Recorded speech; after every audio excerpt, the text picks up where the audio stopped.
So, I was under the weather recently, and while I was feeling down, I thought I could put this old cover video to some good use as a lesson in social engineering. Welcome back to Covert. I'm your host, the one and only can opener, and this is Social Engineering Part 1, Perspective, Hacking Your Spaces. In the music business, as with any business, you're often expected to sell a particular image. There are a variety of ways to use basic social engineering skills to begin framing the picture you hope to paint, a few of which being much simpler than you might expect. Use props and other visual reference material, for example the microphone stand in the background, to imply the intended purpose of a given space. Or the soundproofing pad on the wall, which is really just some fabric stretched over a thin wooden frame. Both subtle hints that the natural state of the featured space pertains to recording music. Multiple vantage points would seem to confirm as much, right? In actuality, some of you may be shocked to discover what this space is actually intended for. Did you guess what it is? I'll give you a hint. Some of the greatest songs of all time have been recorded in exactly such a space. Leave your guess in the comments section below. As a musician and hacker, I'm constantly using social engineering to hack my surroundings, making my available spaces look and sound more professional by controlling how they're perceived. To quote the great Alan Parsons, you don't need to control the narrative, just how it's read. Remember this overhead view from the You've Got Mail episode? Standard tabletop shot, right?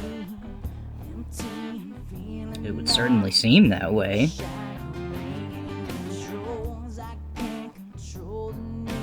Wrong. Social engineering at its finest.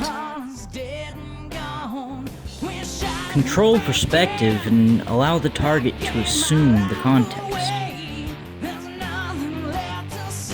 Proper use of subtext leads the observer to draw any number of desired conclusions by necessity, assuming context to fill in the gaps. Before giving any context and without saying a word, I just implied the purpose of this clip.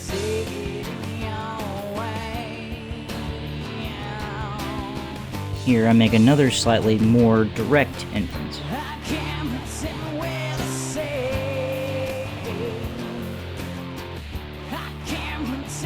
Entirely through subtext, you were able to assume almost immediately that the lock was going to be compromised with a safety pin. All the while using perspective to conceal what lay behind the veil. No, I don't just mean me and my BJs.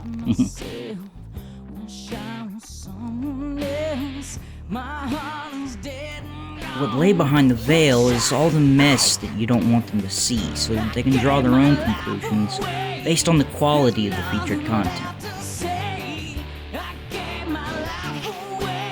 Wikipedia defines subtext as content sub, i.e. under, with a sense of being hidden beneath.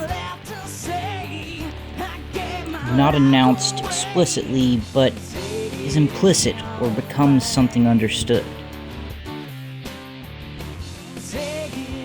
So, has anybody figured it out yet? Can you name what this space was intended for? Don't forget to leave your answers in the comments section. First person that gets the correct answer wins my mystery giveaway lock. You must be subscribed in order to qualify, so don't forget. Like, subscribe, and jingle that bell.